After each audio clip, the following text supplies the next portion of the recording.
Okay Raghunath Rao, ತಾವು ಹೇಳೋ ಪ್ರಕಾರ ಹಾಗಾದ್ರೆ ಅಂದ್ರೆ ಅವ್ರದ್ದು ಏನೋ ಒಂದು ದೂರದೃಷ್ಟಿ ಇದೆ, ಏನೋ ಒಂದು ಕ್ಯಾಲ್ಕುಲೇಷನ್ ಇರ್ಬೋದು ಹಾಗಾದ್ರೆ ಅವ್ರ ಪಕ್ಷದ್ದು ಕೂಡ, ಯಾರ್ದು JDS-ನವ್ರದ್ದು. ಏನೂ ಇಲ್ಲ ಸರ್, ದುರದೃಷ್ಟಿ ಇಲ್ಲ ಅತೃಷ್ಟಿ ಇಲ್ಲ. ಅವ್ರನ್ನ ಸನ್ಮಾನ್ಯ ಕುಮಾರಸ್ವಾಮಿ ಅವರು ಜಾತಿ ದೂರದೃಷ್ಟಿ ಸಮೀಪ ದೃಷ್ಟಿ ದುರದೃಷ್ಟ ಮಾತ್ರ ಅಂತೀರಿ? ದುರದೃಷ್ಟ ಮಾತನು. ಯಾಕಂದ್ರೆ ಸನ್ಮಾನ್ಯ ಕುಮಾರಸ್ವಾಮಿ ಅವರು ಮತ್ತು ಜಾತ್ಯತೀತ ಜನತಾದಳ ಇವರಿಂದ ಎಷ್ಟು ಆರೋಪಕ್ಕೆ ಒಳಗಾಗಿದ್ದಾರೆ, ಇವರಿಂದ ಎಷ್ಟು ಒಬ್ಬ ಮುಖ್ಯಮಂತ್ರಿಗಳು ನೋವನ್ನು ಅನುಭವಿಸಿದ್ದಾರೆ, ನನಗನ್ಸುತ್ತೆ ಬೇರೆ ಯಾರು ಅನುಭವಿಸ್ಲಿಕ್ಕಿಲ್ಲ. ಅದನ್ನೆಲ್ಲ ಮರೆತು ಕೂಡ ಈ ಇಂಥ ನಿರ್ಣಯ ಯಾಕೆ ತೊಗೊಂಡ್ರೆ ಗೊತ್ತಿಲ್ಲ. ಯಾಕಂದ್ರೆ ನಾನು ಸುಮಾರು ಒಂದು 23 ದಿವಸಗಳ ಕಾಲ ಬಳ್ಳಾರಿನಲ್ಲಿದ್ದೆ. ಆ ಜಾತ್ಯತೀತ ಜನತಾದಳದ ಕಾರ್ಯಕರ್ತರ ಮನೋಭಾವ ನೋಡಿದ್ರೆ ನನಗೆ ಅಯ್ಯೋ ಪಾಪ ಅನಿಸ್ತಿತ್ತು. ಯಾಕಂದ್ರೆ ನಾನು ಒಬ್ಬ ಪಕ್ಷದ ಕಾರ್ಯಕರ್ತ. ಈಗ ನೋಡಿ, ಒಂದು 6 ತಿಂಗಳಲ್ಲಿ ಚುನಾವಣೆ ಬರೆದಿದೆ, ಮುನ್ಸಿಪಾಲಿಟಿ ಚುನಾವಣೆ ಬರೆದಿದೆ. ಇವ್ರು ಕ್ಯಾಂಡಿಡೇಟ್ ಆಗಲಿಲ್ಲ, ಇವ್ರು ಚಿಹ್ನೆ ಓಡಾಡಲಿಲ್ಲ ಅಲ್ಲಿ. ಇವರು ಅಪರೋಕ್ಷವಾಗಿ ಶ್ರೀರಾಮ್ಲವರಿಗೆ ಬೆಂಬಲ ಸೂಚಿಸಿದ್ರು ಜಾತ್ಯತೀತ ಜನತಾದಳದವರು. ನಾಳೆ ಶ್ರೀರಾಮ್ಲವ್ರು ಮುನ್ಸಿಪಾಲಿಟಿ ಸ್ಪರ್ಧೆ ಮಾಡ್ತಾರೆ. ಅವಾಗ ನೀವೇನು ಮಾಡ್ತೀರಿ ಈಗ ಗೌಡ್ರೆ ಹೇಳಿ? ಅವಾಗ ಕಾರ್ಯಕರ್ತರ ಪರಿಸ್ಥಿತಿ ಏನು? ಕಾರ್ಯಕರ್ತರು ಭವಿಷ್ಯ ನಿರ್ಮಾಣ ಮಾಡ್ಕೊಳ್ಳುವಂತ ಚುನಾವಣೆ ಅಂದ್ರೆ ಮುನ್ಸಿಪಾಲಿಟಿ, ಜಿಲ್ಲಾ ಪಂಚಾಯತ್. ನಾವು ಸರೆಂಡರ್ ಮಾಡಿಲ್ಲ ರಘುನಾಥ್, ನಮ್ಮ ಪಕ್ಷ ಸರೆಂಡರ್ ಮಾಡಲಿಲ್ಲ. ನಮ್ಮ ಕಾರ್ಯಕರ್ತರು ಈ ಚುನಾವಣೆಯಲ್ಲಿ ಯಾವ್ದಾದ್ರು ಒಂದು ಶಕ್ತಿಗೆ ಸಪೋರ್ಟ್ ಮಾಡಲೇಬೇಕಾಗಿತ್ತು. ಯಾಕೆಂದ್ರೆ ನಾವು ರೇಸ್ನಲ್ಲಿ ಇರಲಿಲ್ಲ. ಹಾಗಾಗಿ ಈಗ keeping both BJP and Congress away from ನಾವು ಸಪೋರ್ಟ್ ಮಾಡಿದ್ದೀವಿ. ರಂಗನಾಥ್, ಇಲ್ಲಿ ಇನ್ನೊಂದು ವಿಷಯ ಏನು ಅಂತಂದ್ರೆ, ಈ ಸರ್ಕಾರ ಆರಂಭದಿಂದನೂ ಕೂಡ ಇಲ್ಲಿವರೆಗೂ ಜನತಾದಳದವರು ತೆಗಿಬೇಕು ಅಂತ ಹೊರಟರು. JDS ಅವರು ಇದನ್ನು ಸರ್ಕಾರವನ್ನು ತೆಗಿಬೇಕು ಅಂತೇಳಿ. ಇವರು ಸರ್ಕಾರನ ತೆಗಿಬೇಕು ಅಂತ ಪ್ರಯತ್ನ ಪಟ್ಟಾಗೆಲ್ಲ ಅಡ್ಡಿ ಆಗ್ತಾ ಇದ್ದವರು ಬಳ್ಳಾರಿ ರೆಡ್ಡಿಗಳು ಮತ್ತು ಇದೇ ಶ್ರೀರಾಮುಲು ಅವರು. ಅರ್ಥ ಆಯ್ತಲ್ಲ? ಹೀಗಾಗಿ ಅವ್ರನ್ನ ಬಿಟ್ಟಂತೂ ಸರ್ಕಾರ ತೆಗಿಯೋಕ್ಕಾಗಲಿಲ್ಲ. ಹಾಗಾದ್ರೆ ಇವ್ರನ್ನ ಇಟ್ಕೊಂಡಾರು ಏನಾರು ಮಾಡೋಣ ಅಂತೇಳಿ ಮುದ್ದನ್ಮೇಗೌಡರು ಆಗಲೇ ಹೇಳಿದ್ರು, ನಾವು ರಾಜಕೀಯದಲ್ಲಿ ತಂತ್ರಗಾರಿಕೆ ಅಂತೇಳಿ. ಅದನ್ನು ತಂತ್ರಗಾರಿಕೆ ಅಂತನಾದರೂ ಕರಿಬೋದು, ಅಂತನಾದರೂ ಕರಿಬೋದು. ಈಗೇನಂತಂದ್ರೆ ಅವ್ರು ಹೇಳ್ತಾ ಇದ್ದಾರೆ, ಶ್ರೀರಾಮುಲು ಅವರು ಹೊಸ ಪಕ್ಷ ಕಟ್ತೀನಿ ಅಂತೇಳಿ ಫ್ಲೋಟ್ ಮಾಡಿದ್ರು, ಹಾಗಾಗಿ ಜನಬೆಂಬಲ ಅವರಿಗೆ ವ್ಯಕ್ತ ಆಗಿದೆ ಅಂತೇಳಿ. ಅಂದರೆ ನಮಗೆ ಬರ್ರಿ ಅಂತ ಹೇಳ್ತಾರೆ ಅವರು ಹೊಸ ಪಕ್ಷ ಕಟ್ಟಲಿ ಅಂತ. ಅಷ್ಟರ ಮಟ್ಟಿಗೆ BJPಯನ್ನು ಡಿವೈಡ್ ಮಾಡ್ಬೋದು ಅಂತೇಳಿ.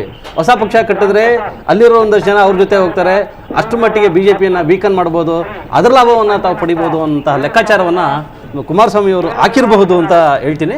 ಇದನ್ನು ಅವರು ರಾಜಕೀಯ ತಂತ್ರಗಾರಿಕೆ ಅಂತೇಳಿ ಕರಿತಾ ಇರಬಹುದು. ನಾವು ಹೊಟ್ಟೆ ತುಂಬ ಹೊಂದಿದ್ದೀವಿ, ಅವರು ಕೂಡ ಮುಂದೆ ಬರೋದ್ರಿಂದ ಹೊಟ್ಟೆ ತುಂಬ ಊಟ ಮಾಡ್ತಾರೆ. ಇದು ನಿಜವಾದ ಕಾಂಗ್ರೆಸ್ಸಿನ ಮತ್ತು ಶ್ರೀರಾಮುಲು ಒಳ ಒಪ್ಪಂದ ಇದೆ. ಅದು ಜಾತ್ಯತೀತ ultimate result I am going to tell you. ನೀವು ಮುಂದೆ ಅವ್ರ ಜೊತೆ ಹೊಂದಾಣಿಕೆ ಮಾಡ್ಕೊಳ್ಳಿ, ಅವ್ರ ಪಕ್ಷ ಕಟ್ಲಿ, ಅವ್ರ ಜೊತೆ ಹೊಂದಾಣಿಕೆ ಮಾಡ್ಕೊಳ್ಳಿ. ಆದ್ರೆ ಅಲ್ಟಿಮೇಟ್ ರಿಸಲ್ಟ್ ಬರೋದು they will go with Congress. ಇದು ಕಟ್ಟಿಟ್ಟು ಬುತ್ತಿ ನೋಡಿ. ಭವಿಷ್ಯವಾಣಿ ಎಲ್ಲ ನೋಡಿಯಕ್ಕೆ ಹೋಗ್ಬಿಡಿ. ನೀವೇನು ಅಂತ ಏನು ದೊಡ್ಡ ಅಸ್ಟ್ರಾಲಜರು ಅಲ್ಲ, ಅಥವಾ ರಾಜಕೀಯ ಒಂದು ಭಾರದ್ವಾಜರು ನೀವು ಇರ್ಬೇಕಾದ್ರೆ ನಾವು ಹಿಂದುಳಿದ ವ್ಯಕ್ತಿ. ನಾನೇ ಜ್ಯೋತಿಷ ಸಾಧ್ಯ ಇಲ್ಲ ಪ್ರಭು. ನನ್ನ ಅನುಭವ ಅದ್ರ ಮೇಲೆ ನಾನು ಹೇಳ್ತಾ ಇದ್ದೀನಿ, ನಾನು ಜ್ಯೋತಿಷ ಹೇಳ್ತಾ ಇಲ್ಲ. ಇವರೇ ನಾಳೆಯಿಂದನೇ ಪ್ರಯತ್ನ ಮಾಡಕ್ಕೆ ಶುರು ಮಾಡ್ತಾರೆ ವಾಪಸ್ ತಗೊಳ್ಳೋದಕ್ಕೆ. ಕಾಂಗ್ರೆಸ್ ಜೊತೆ ಹೋಗಿ ಅಂತ ಹೇಳ್ತಾ ಇದಾರಲ್ಲ, ಇವರು ಸೇರ್ತಾರೆ ಅಂತ ಇವರೇ ಪ್ರಯತ್ನ ಮಾಡ್ತಾರೆ ನೋಡಿ. ಮತ್ತೆ ನೀವು ಬನ್ನಿ ವಾಪಸ್ಸು, ನೀವು ಮಂತ್ರಿ ಮಾಡ್ತೀವಿ, ನಿಮ್ಗೆ ಉಪಮುಖ್ಯಮಂತ್ರಿ ಮಾಡ್ತೀವಿ ಅಂತ ಹೇಳ್ತಕ್ಕಂಥದ್ದು ಕೂಡ ಮುಖ್ಯಮಂತ್ರಿ ಎಲ್ಲರೂ ಹೇಳಿದ್ದಾರೆ, doors R close ever for. ನೋಡಿ, ನಿಮ್ಮ ಮಾತುಗಳನ್ನು ನಾವು ಕೇಳಿದ್ದೇವೆ. ನಿಮ್ಮ ಏನು ಇದು ಮಾಡ್ತೀರಲ್ಲ, ಏನು ವಾಗ್ದಂಡನೆಗಳು ಕೇಳಿದ್ದೇವೆ, ನಂಜುಂಡೇಶ್ವರಿ ಆಣೆಗಳು ಕೇಳಿದ್ದೇವೆ. ಯಡಿಯೂರಪ್ಪನವ್ರು ಇಲ್ಲಿಂದ ಹೋಗ್ತಾ ತುಮಕೂರ್ಗೆ ಹೋಗಿ ವಾಪಸ್ ಬರ್ತೇವೆ ನೋಡಿದ್ದೇವೆ ಸರ್ಕಾರ ಬಿದ್ದ ಮೇಲೆ. ಇವೆಲ್ಲ ಯಾಕೆ ಸುಮ್ಮನೆ ಮಾತಾಡ್ತೀರಾ? ಇದೆಲ್ಲ ಆಗದೆ ಇರತಕ್ಕಂಥದ್ದು ಈಗಲೂ ಕೂಡ ನೋಡಿ. ಅದಕ್ಕೋಸ್ಕರ ದಯವಿಟ್ಟು ಭವಿಷ್ಯವಾಣಿ ನುಡಿಯಕ್ಕೆ ಹೋಗ್ಬೇಡಿ. ಖಂಡಿತವಾಗಿಯೂ ಇದು ಕಾಂಗ್ರೆಸ್ ತನ್ನ ಅಸ್ತಿತ್ವ ಉಳಿಸ್ಕೊಂಡಿದೆ. ನಮ್ಮ ಹೋರಾಟನ ಮುಂದುವರಿಸ್ತೀವಿ. ನಮ್ಮ ಸ್ವಂತ ಶಕ್ತಿ ಮೇಲೆ ಬರ್ತಕ್ಕಂಥ ನಮ್ಗೆ ಆತ್ಮವಿಶ್ವಾಸ ಇದೆ. ಅದಕ್ಕೋಸ್ಕರ ನಾವು ಇನ್ನೊಬ್ಬರು ಅವ್ರು ಇಲ್ದಿದ್ರು ನಾವು ಇರೋಕ್ಕಾಗಲ್ಲ ಅಂತ ನಮ್ಗೇನು ಭಯ ಭೀತಿ ಏನಿಲ್ಲ. ಜೊತೆ ಹೋರಾಟ ಮಾಡಿದ್ವಿ, ಮುಂದೆ ಮುದ್ದನಮೇಗೌಡರೆ ನಾನು ಪ್ರಶ್ನೆ ಕೇಳ್ತೀನಿ. ಈಗ ಆ ರೀತಿ ಏನಾದರೂ ಇತ್ತು ಅಂತಂದ್ರೆ ನೇರವಾಗಿ ಘೋಷಣೆ ಮಾಡ್ಬೋದಾಗಿತ್ತಪ್ಪ. ನಿಮ್ಮ ನಾಯಕರ ಪತ್ರಿಕಾಗೋಷ್ಠಿ ಮಾಡ್ತಿದ್ದಂಥ ಸಂದರ್ಭದಲ್ಲಿ ನಾನು ಕೂಡ ಇದ್ದೆ. ಅದಾದ ನಂತರ ಒಂದು ವಿಶೇಷ ಸಂದರ್ಶನ ಕೂಡ ಮಾಡಿ ನಿಮ್ಮ ನಾಯಕರದು. ಯಾವುದೇ ಸಂದರ್ಭದಲ್ಲಿ ಅಪ್ಪಿ ಹೇಳಿಲ್ಲ ರೀ ನಿಮ್ಮ ನಾಯಕರು.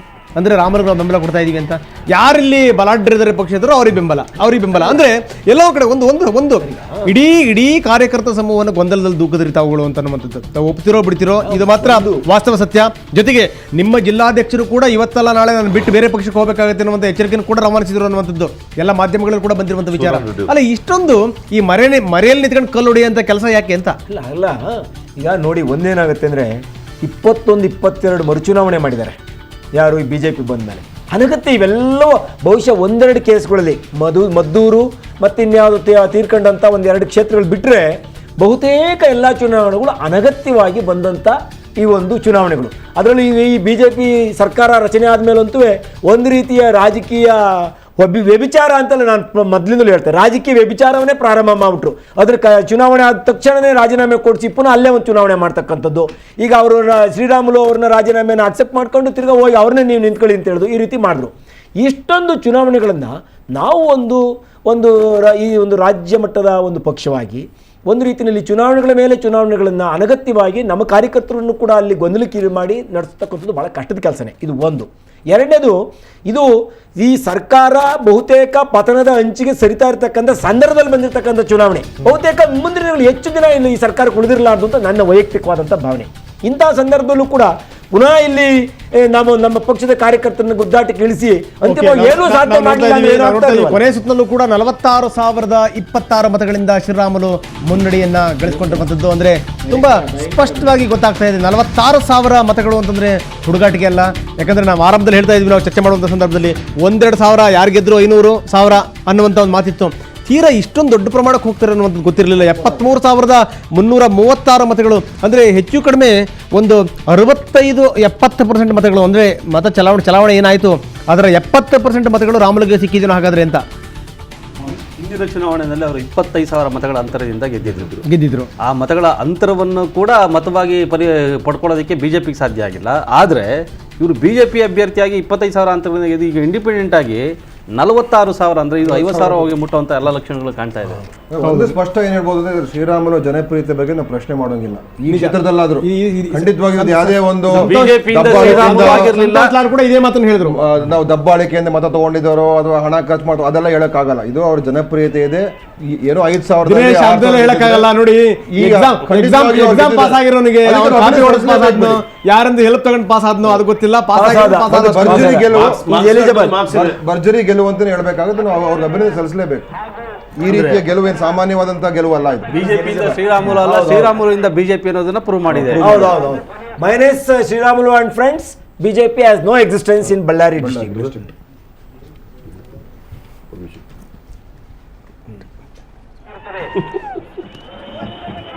ಬಿಜೆಪಿಯ ಶ್ರೀ ಗಾದಿಲಿಂಗಪ್ಪ ಅವರು 17,366 ಮತಗಳನ್ನು ಪಡೆದಿರುತ್ತಾರೆ.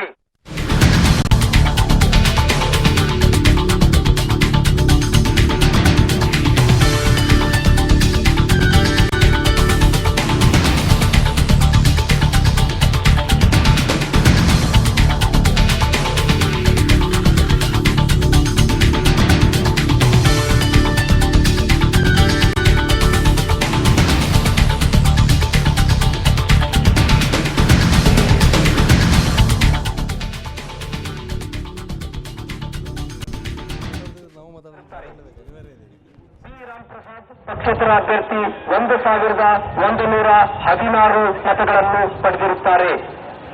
ಬಿ ಶ್ರೀರಾಮುಲು ಪಕ್ಷೇತರ ಅಭ್ಯರ್ಥಿ 74,527 ಮತಗಳನ್ನು ಪಡೆದಿರುತ್ತಾರೆ. ಒಟ್ಟಾರೆಯಾಗಿ ಚುನಾವಣೆಯಾದ ಮತಗಳ ಸಂಖ್ಯೆ 1,23,369. ಶ್ರೀ ಬಿ ಶ್ರೀರಾಮುಲು ಪಕ್ಷೇತರ ಅಭ್ಯರ್ಥಿ ತಮ್ಮ ಸಮೀಪದ ಪ್ರತಿಸ್ಪರ್ಧಿ ಕಾಂಗ್ರೆಸ್ನ ಶ್ರೀ ರಾಮ್ ಪ್ರಸಾದ್ ಅವರಿಗಿಂತ 46,790 ಮತಗಳ ಅಂತರದಿಂದ ಮುಂದಿರುತ್ತಾರೆ.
ಇನ್ನೇನು ಕೆಲವು ಮತಗಳ ಎಣಿಕೆ ಇದ್ದರೂ ಕೂಡ ಶ್ರೀರಾಮುಲು ಈಗಾಗಲೇ 74,527 ಮತಗಳನ್ನು ಪಡೆದು ಅವರು ಮೊದಲ ಸ್ಥಾನದಲ್ಲಿದ್ದಾರೆ. ಸೊ ಪಕ್ಷೇತರ ಅಭ್ಯರ್ಥಿ ಎರಡೂ ರಾಷ್ಟ್ರೀಯ ಪಕ್ಷಗಳನ್ನು ಹಿಂದಿಕ್ಕಿ ಮುಂದೆ ಸಾಗಿದ್ದಾರೆ. ಫ್ಯಾನ್ ಜೋರಾಗಿ ತಿರುಗ್ತಾ ಇದೆ ಬಳ್ಳಾರಿಯಲ್ಲಿ, ಗಾಳಿ ಬೀಸ್ತಾ ಇದೆ. ಬಟ್ ಬೀಸಿರುವ ಗಾಳಿ ಯಾವ ಕಡೆಗೆಲ್ಲ ತೊಂದರೆ ಮಾಡುತ್ತೆ ಅನ್ನೋದು ಗೊತ್ತಿಲ್ಲ. ಸರ್ಕಾರ ಮತ್ತು ಪಕ್ಷಕ್ಕೆ ಇದರಿಂದ ಏನಾದರೂ ಸಮಸ್ಯೆ ಆಗುತ್ತಾ ಅನ್ನೋದು ಕೂಡ ಈಗ ದೊಡ್ಡ ಚರ್ಚೆಯ ವಿಷಯ. ಅಂದರೆ ಈಗಾಗಲೇ ರಾಜ್ಯ ರಾಜಕಾರಣ ಮತ್ತು ದೇಶ ಗಮನ ಸೆಳೆದಿದ್ದಂಥ ಈ ಬಳ್ಳಾರಿ ಕ್ಷೇತ್ರದ ಉಪಚುನಾವಣೆಯಲ್ಲಿ ಶ್ರೀರಾಮುಲು ಭರ್ಜರಿ ಜಯಗಳಿಸಿಕೊಂಡಿದ್ದಾರೆ. ಇಲ್ಲಿ BJP ಅಭ್ಯರ್ಥಿ ಠೇವಣಿಯನ್ನು ಕಳ್ಕೊಂಡಿದ್ದಾರೆ. ಅಂದರೆ ಕಾಂಗ್ರೆಸ್ ಪಕ್ಷ 2ನೇ ಸ್ಥಾನದಲ್ಲಿದ್ದರೆ BJP 3ನೇ ಸ್ಥಾನಕ್ಕೆ ತಳ್ಳಲ್ಪಟ್ಟಿದೆ.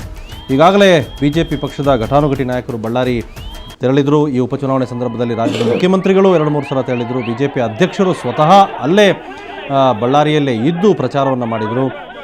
ಆದರೂ ಕೂಡ ಶ್ರೀರಾಮುಲು ಗೆಲುವನ್ನು ದಾಖಲಿಸಿದ್ದಾರೆ. ಮತ್ತೊಮ್ಮೆ ಸ್ವಾಭಿಮಾನದ ಪೆಟ್ಟು ಬಿತ್ತು ನನ್ನ ಸ್ವಾಭಿಮಾನಕ್ಕೆ, ನಾನು ಸ್ವಾಭಿಮಾನಿ ಶ್ರೀರಾಮುಲು ಅನ್ನುವ ಹೆಸರಿನೊಂದಿಗೇ ಅವರು ಪ್ರಚಾರವನ್ನು ಆರಂಭಿಸಿದರು. ಜೊತೆಗೆ ಅವರ ಸ್ವಾಭಿಮಾನಕ್ಕೆ ಬಳ್ಳಾರಿ ಗ್ರಾಮಾಂತರ ಮತದಾರರು ಪೆಟ್ಟು ಕೊಟ್ಟಿಲ್ಲ, ಅವರ ಸ್ವಾಭಿಮಾನವನ್ನು ಎತ್ತಿ ಹಿಡಿದಿದ್ದಾರೆ. ಒಂದು ರೀತಿಯಲ್ಲಿ BJP ಪಕ್ಷಕ್ಕೆ ದೊಡ್ಡ ಹೊಡೆತ ಆಗಿದೆ. ಇಲ್ಲಿ ಕಾಂಗ್ರೆಸ್ ಪಕ್ಷ ಎಂದಿನಂತೆ ಗೆಲುವು ಸೋಲು ಎಲ್ಲೂ ಇಲ್ಲ. ಈ ಹಿಂದೆ ಎಲ್ಲ ಉಪಚುನಾವಣೆಗಳಲ್ಲೂ ಕೂಡ ಕಾಂಗ್ರೆಸ್ ಪಕ್ಷ ಗೆಲುವನ್ನು ನಿರೀಕ್ಷೆ ಮಾಡಿತ್ತು. ಅಲ್ಲೆಲ್ಲೂ ಕೂಡ ಅವರು ಗೆಲುವನ್ನು ಸಾಧಿಸೋದಕ್ಕೆ ಸಾಧ್ಯ ಆಗಲಿಲ್ಲ. ಕಳೆದ 24 ಚುನಾವಣೆಗಳಲ್ಲಿ ಕೇವಲ 2 ಮಾತ್ರ ಗೆಲ್ಲೋದಕ್ಕೆ ಸಾಧ್ಯ ಆಯಿತು. ಹಾಗಾಗಿ ಬಳ್ಳಾರಿ ಉಪಚುನಾವಣೆಯನ್ನು ಕಾಂಗ್ರೆಸ್ ಪಕ್ಷ ಸೀರಿಯಸ್ ಆಗಿ ತೆಗೆದುಕೊಂಡಿದ್ದರೂ ಕೂಡ ಸೋಲು ಗೆಲುವು ದೊಡ್ಡ ವಿಚಾರ ಏನಾಗಿರಲಿಲ್ಲ. 2ನೇ ಸ್ಥಾನ ಬಹುತೇಕ ಕಾಂಗ್ರೆಸ್ ಪಕ್ಷಕ್ಕೆ ಉಸಿರಾಡೋ ರೀತಿಯಾಗಿದೆ. ಬಳ್ಳಾರಿಯ ಭದ್ರಕೋಟೆ ಕಾಂಗ್ರೆಸ್ ಕೈಯಲ್ಲಿದ್ದರೂ ಆನಂತರ ಕಂಪ್ಲೀಟ್ ಅದಕ್ಕೆ ಕೇಸರಿ ಬಣ್ಣ ಬಳಿದಿದ್ದು ರೆಡ್ಡಿ ಬ್ರದರ್ಸ್ ಮತ್ತು ಶ್ರೀರಾಮುಲು ಎಂದಿನಂತೆ ಆ ಸ್ಥಾನನ ಮತ್ತೆ ಉಳಿಸ್ಕೊಂಡಿದ್ದಾರೆ. ಈ ಬಾರಿ BJP ಶಾಸಕರಾಗಿದ್ದೂ ಕೂಡ ಮುಂಚೂಣಿಯಲ್ಲಿ ಕೆಲಸ ಮಾಡಿದ್ದು ಸೋಮಶೇಖರ್ ರೆಡ್ಡಿ. ಬಹುತೇಕ ಅಭಿಮಾನಿಗಳು ಅವರನ್ನು ಹೇಗೆ ಸಂಭ್ರಮದಿಂದ ಎತ್ತಿಡಿತಾ ಇದ್ದಾರೆ ನೋಡ್ತಾ ಇದ್ದಾರೆ. ಇನ್ನು ಕರುಣಾಕರ್ ರೆಡ್ಡಿ ಇಡೀ ಸೀನ್ನಿಂದ ಹೊರಗಿದ್ದರೂ ಕೂಡ ಹೊರಗಡೆಯಿಂದಲೇ ಸಾಕಷ್ಟು ಕೆಲಸ ಮಾಡಿದರು. ಎಲ್ಲೆಲ್ಲಿ ಏನೇನು ತಲುಪಿಸಬೇಕು ಆ ವ್ಯವಸ್ಥೆಯನ್ನು ಕರುಣಾಕರ್ ರೆಡ್ಡಿ ನೋಡಿಕೊಂಡ್ರು. ಚಿತ್ರಕ್ಕೆ ಬರಲಿಲ್ಲ ಅನ್ನೋ ಮಾತುಗಳು ಕೇಳಿಬಂದು, ಅದನ್ನು ಹೊರತುಪಡಿಸಿ ಶ್ರೀರಾಮುಲು ಎಂದಿನಂತೆ ಜನಗಳ ಮಧ್ಯೆಯೇ ಇದ್ದರು. ಜನಗಳ ಮಧ್ಯೆ ಓಡಾಡ್ತಾ ತಾವು ಪಕ್ಷೇತರ ಅಭ್ಯರ್ಥಿಯಾಗಿ ನಿಲ್ಲುವ ತೀರ್ಮಾನ ಕೈಗೊಂಡ ದಿನದಿಂದಲೇ ಅವರು ಕೌಲ್ ಬಜಾರ್ನ ಜನರನ್ನು ಭೇಟಿಯಾಗಿ ಅಲ್ಲಿಂದ ಮಾತಾಡಿ ಹಾಗೆ ಮುನ್ನಡೆದವರು ಹಿಂತಿರುಗಿ ಬರಲೇ ಇಲ್ಲ. ಅನಂತರ ಜನಗಳ ಮಧ್ಯೆ ಓಡಾಡೋಕ್ಕೆ ಶುರು ಮಾಡಿದರು. ಉಳಿದವರೆಲ್ಲರೂ ಕೂಡ ತಮ್ಮ ತಮ್ಮ ಕಾರ್ಯದಲ್ಲಿ ತೊಡಗಿಸಿಕೊಂಡರು. 4 ಶಾಸಕರು ಶ್ರೀರಾಮುಲು ಅಥವಾ ಜನಾರ್ದನ್ ರೆಡ್ಡಿಯಿಂದ ದೂರ ಇದ್ದರು. ಅದರಲ್ಲಿ ಚಂದ್ರನಾಯಕ್, ಸೋಮಲಿಂಗಪ್ಪ, ಆನಂದ್ ಸಿಂಗ್ ಇವರೆಲ್ಲರನ್ನು ಪ್ರಮುಖವಾಗಿ ಹೆಸರಿಸ್ಬೋದು. ಆದರೆ ಉಳಿದ ಶಾಸಕರು ಸುರೇಶ್ ಬಾಬು, ಸೋಮಶೇಖರ್ ರೆಡ್ಡಿ ಇವರೆಲ್ಲರೂ ಕೂಡ ಬಹಿರಂಗವಾಗಿ ಕಾಣಿಸ್ಕೊಂಡು BJP ಪಕ್ಷಕ್ಕೆ ಸುಟ್ಟು ಹೊಡೆದು ಅವರು ಚುನಾವಣಾ ಪ್ರಚಾರದಲ್ಲಿ ತೊಡಗಿಸಿಕೊಂಡರು. 2 ಸಂಸದರು ಸಣ್ಣ ಫಕೀರಪ್ಪ, ಜಯಶಾಂತ ಬಹುತೇಕ ಇವರೆಲ್ಲರೂ ಕೂಡ ಶ್ರೀರಾಮುಲು ಸಂಬಂಧಿಕರೇ. ಹಾಗಾಗಿ ಯಾವುದೇ ಕಾರಣಕ್ಕೂ ಅವರನ್ನು ಬಿಟ್ಟು ಬರೋ ಪ್ರಶ್ನೆಯೇ ಇಲ್ಲ. ಶಾಂತ ಬಹಿರಂಗವಾಗಿ ಹೇಳಿದರು, 100 ನೋಟಿಸ್ ಕೊಟ್ಟರು ನಾವು ಅದಕ್ಕೆ ತಲೆ ಕೆಡಿಸ್ಕೊಳ್ಳೋ ಪ್ರಶ್ನೆಯೇ ಇಲ್ಲ, ನೇರವಾಗಿ ನಾವು ಶ್ರೀರಾಮುಲನ್ನೇ ಬೆಂಬಲಿಸ್ತೀವಿ ಅನ್ನೋ ಮಾತನ್ನು. ಈ ಚುನಾವಣೆಯ ನಂತರ ಈಗಾಗಲೇ ಈ ಚುನಾವಣೆ ನಡೆಯೋದಕ್ಕೆ ಆರಂಭದಿಂದ ಆನಂತರ ಮತದಾನ ಆದ ನಂತರ ಅನೇಕ ಚರ್ಚೆಗಳು ರಾಜ್ಯದಲ್ಲಿ ನಡೀತಾ ಹೋದವು. ಈ ಚುನಾವಣೆಯ ಫಲಿತಾಂಶ ಮುಂದೆ ಏನೇನು ಆಗಬಹುದು ಅಂಥೇಳಿ ಬಹುತೇಕ ತಕ್ಷಣಕ್ಕೆ ಪರಿಣಾಮ ಬೀರದೇ ಇದ್ದರೂ ಕೂಡ ಮುಂದಿನ ಸಾರ್ವತ್ರಿಕ ಚುನಾವಣೆಯ ಹೊತ್ತಿಗೆ ಬಹುತೇಕ ಕ್ಯಾಲ್ಕುಲೇಷನ್ಸ್, ಈಕ್ವೇಷನ್ಸ್ ಭಾಳಷ್ಟು ಬದಲಾವಣೆ ಖಂಡಿತ ಕಾಣುತ್ತೆ. ಯಾರ್ಯಾರು ಪಕ್ಷದಲ್ಲಿರ್ತಾರೆ, ಬೇರೆ ಯಾವ್ಯಾವ ಪಕ್ಷಕ್ಕೆ ಹೋಗ್ತಾರೆ, ಅಥವಾ ಪಕ್ಷೇತರ ಹೊಸ ಪಕ್ಷಗಳೇನಾದರೂ ಕರ್ನಾಟಕದಲ್ಲಿ ಉದಯವಾಗುತ್ತಾ, ಈ ಎಲ್ಲ ಚರ್ಚೆಗಳಿದ್ದೇ ಇದೆ. ಬಹುತೇಕ ಹೊಸ ಪಕ್ಷಗಳು, ಪಕ್ಷ ಒಂದೇ ಅಲ್ಲ ಪಕ್ಷಗಳು ಅಂತ ನಾನು ಹೇಳ್ತಾ ಇದ್ದೀನಿ. ಬಹುಶಃ ಉದಯವಾದರೂ ಯಾವುದೇ ಅತಿಶಯೋಕ್ತಿ ಇಲ್ಲ, ಪಕ್ಷ ಆಗ್ಬೋದು. ಜೊತೆಗೆ ರಾಷ್ಟ್ರೀಯ ಪಕ್ಷದಲ್ಲೂ ಕೂಡ ಒಟ್ಟಾರೆ ಕರ್ನಾಟಕ ರಾಜ್ಯ ರಾಜಕೀಯದಲ್ಲಿ ಸಾಕಷ್ಟು ದೊಡ್ಡ ಧ್ರುವೀಕರಣ ಅಂತೂ ಆಗುತ್ತೆ ಅನ್ನೋದು ಈ ಚುನಾವಣೆಯ ಫಲಿತಾಂಶದ ನಂತರದ ಚರ್ಚೆಯ ವಿಚಾರ. ಮಲ್ಕಾಪುರವರು, ಈ ಚುನಾವಣೆಯ ಫಲಿತಾಂಶ ನೋಡಿದ ನಂತರ BJP ಪಕ್ಷ ಠೇವಣಿ ಉಳಿಸ್ಕೊಳ್ಳೋಕ್ಕಾಗಲಿಲ್ಲ. ಅಲ್ಲಿ ಅನೇಕ ವಿಚಾರಗಳು ಚರ್ಚೆಗೆ ಬಂದವು. ಸ್ವತಃ ಮುಖ್ಯಮಂತ್ರಿ BJP ಅಧ್ಯಕ್ಷರಿದ್ದರು, 1000 ಕೋಟಿ ಕೊಟ್ಟಿದ್ದೀನಿ ಅಂದರು. ಬಹುಶಃ ಪದ ಬಳಕೆಗಳು ಇತ್ತೀಚಿನ ಮಟ್ಟದಲ್ಲಿ ರಾಜಕಾರಣಿಗಳು ಎಲ್ಲ ಮೌಲ್ಯ ನೈತಿಕತೆ ಬಿಟ್ಟು ಬಳಕೆ ಶುರು ಮಾಡಿಬಿಟ್ಟಿದ್ದಾರೆ. ಯಾವುದೇ ನಾಲಿಗೆ ಹರಿಯ ಬಿಡೋದು ಅಂತಾರಲ್ಲ ಆ ರೀತಿ. ಅಂದರೆ ವೈಯಕ್ತಿಕ ನಿಂದನೆ ಮಟ್ಟಕ್ಕೆ ಹೋಗುತ್ತೆ. ಬಹುಶಃ ರಾಜ್ಯ ರಾಜಕಾರಣ ಆ ಮಟ್ಟಕ್ಕೆ ಆಗಿಬಿಟ್ಟಿದೆ ಈಗ. ಯಾವುದೇ ತತ್ವ ಸಿದ್ಧಾಂತ ಆಗಲಿ ಅಥವಾ ಫಿಲಾಸಫಿಕಲ್ ಆಗಿ ಮೌಲ್ಯ ಇಟ್ಟುಕೊಂಡು ರಾಜಕಾರಣ ಮಾಡುವ ಪ್ರಶ್ನೆಯೇ ಇಲ್ಲ. ಅದನ್ನೆಲ್ಲವನ್ನು ಗಾಳಿಗೆ ತೂರಿ ಈ ಸಾಮಾನ್ಯ ಜನರು, ಅಂದರೆ ಈ ಸ್ಲಮ್ಗಳಲ್ಲಿ ಬಡದಾಡ್ತಾರಲ್ಲ ಆ ರೀತಿ ರಾಜಕಾರಣಿಗಳು ಅನಿಸ್ಕೊಂಡವರು, ನಮ್ಮ ಶಾಸನ ರಚನೆ ಮಾಡೋರು ಆ ಮಟ್ಟದ ಮಾತುಗಳ ಪದ ಬಳಕೆಯನ್ನು ಆರಂಭ ಮಾಡಿದ್ದಾರೆ. ಈಗಾಗಲೇ ಭಾಳ ದಿವಸ ಆಯ್ತು ಅದು ಆರಂಭ ಮಾಡಿ. ಬಳ್ಳಾರಿ ಉಪಚುನಾವಣೆಗಳು ಕೂಡ ಆ ಮಾತುಗಳು ಕೇಳಿಬಂದವು. ಶ್ರೀರಾಮುಲನ್ನು ಒಂದು ಹಂತದಲ್ಲಿ ಕಳ್ಳ ಅನ್ನುವಂಥ ಸಂಬೋಧನೆ ಕೂಡ ಮಾಡಿದ್ದಾಯಿತು. ಅಲ್ಲಿಯ ಮಟ್ಟಕ್ಕೂ ಕೂಡ ಬೆಳೆದು ಹೋಯಿತು. ಈ ಎಲ್ಲ ಬೆಳವಣಿಗೆ, ಈ ಎಲ್ಲ ಮಾತುಗಳನ್ನು ಒಂದು ಸಲ ರೀಕಾಲ್ ಮಾಡಿಕೊಂಡ್ರೆ ಏನು ಅನಿಸುತ್ತೆ ಮಲ್ಕಾಪುರ? ಸರ್, ಒಂದಂತೂ ನಿಜ, ಚುನಾವಣೆಯಲ್ಲಿ ಏನು ಮತದಾರ ಫಲಿತಾಂಶ ಕೊಡ್ತಾರೋ ಅದು ಅಂತಿಮ. ಇಷ್ಟು ದೊಡ್ಡ ಪ್ರಮಾಣದಲ್ಲಿ ಮತದಾರರು ಶ್ರೀರಾಮುಲು ಬೆಂಬಲ ಮಾಡ್ತಾರೆ ಅಂಥೇಳಿ ನಾವು ನಿರೀಕ್ಷೆ ಮಾಡಿರಲಿಲ್ಲ, ಕಾಂಗ್ರೆಸ್ದವರು ನಿರೀಕ್ಷೆ ಮಾಡಿರಲಿಲ್ಲ. ಇದು ಕಟು ಸತ್ಯ. ಅಲ್ಲಿ ನಾವು ಪ್ರಚಾರ ಸಮಯದಲ್ಲಿ ಹೋದಾಗ ಆ ಜನರು ಮಾತಾಡೋಂಥ ರೆಸ್ಪಾನ್ಸ್, ಅವ್ರು ಹೇಳ್ತಿರುವಂಥ ಕಥೆಗಳು, ಅವ್ರು ಹೇಳ್ತಿರುವಂಥ ಅವ್ರ ಮೇಲಾದಂಥ ದ್ವೇಷಗಳು, ಅವ್ರ ಮೇಲೆ ಅವ್ರಿಗಾದಂಥ ಅನಾನುಕೂಲತೆಗಳು, ಅದನ್ನು ನೋಡಿದರೆ ಇಲ್ಲಿ ಬಹಳ ದೊಡ್ಡ ಪ್ರಮಾಣದ ಒಂದು ಇನ್ಕಂಬೆನ್ಸಿ ಇದೆ ಅಭ್ಯರ್ಥಿಗೆ, ಶ್ರೀರಾಮುಲು ಅವರಿಗೆ. ಅದು ಎನ್ಕೇಶ್ ಅವ್ರ ವಿರುದ್ಧವಾಗಿ ಎನ್ಕೇಶ್ ಆಗುತ್ತೆ ಅಂತ ನಾವು ಅಂದ್ಕೊಂಡಿದ್ವಿ. ಎಲ್ಲ ಒಂದು ಕಡೆ ನನಗನ್ಸುತ್ತೆ ಮತದಾರರು ಅವ್ರ ವಿರುದ್ಧ ಆಕ್ರೋಶ ಇದ್ದರೂ ಕೂಡ ಇವ್ರನ್ನ ಬೆಳೆಸಿದವರು ಭಾರತೀಯ ಜನತಾ ಪಕ್ಷದವರಲ್ಲ, ಇವ್ರನ್ನ MLA ಮಾಡಿದ ಭಾರತೀಯ ಜನತಾ ಪಕ್ಷ, ಇವ್ರನ್ನ ಮಂತ್ರಿ ಮಾಡಿದ ಭಾರತೀಯ ಜನತಾ ಪಕ್ಷ. ಈ ಶ್ರೀರಾಮುಲು ಒಬ್ಬರದೇ ತಪ್ಪಿಲ್ಲ, ಭಾರತೀಯ ಜನತಾ ಪಕ್ಷ ತಪ್ಪಿದೆ ಅಂತ ಅವ್ರು ಏನಾರು ಭಾವನೆ ಮಾಡಿ ನಮ್ಮ ಭಾರತೀಯ ಜನತಾ ಪಕ್ಷಕ್ಕೆ ಇಷ್ಟು ದೊಡ್ಡ ಒಂದು ಪಾಠ ಕಲಿಸಿದರು ಅಂತ ನಾನು ಭಾವಿಸ್ತಾ ಇದ್ದೀನಿ.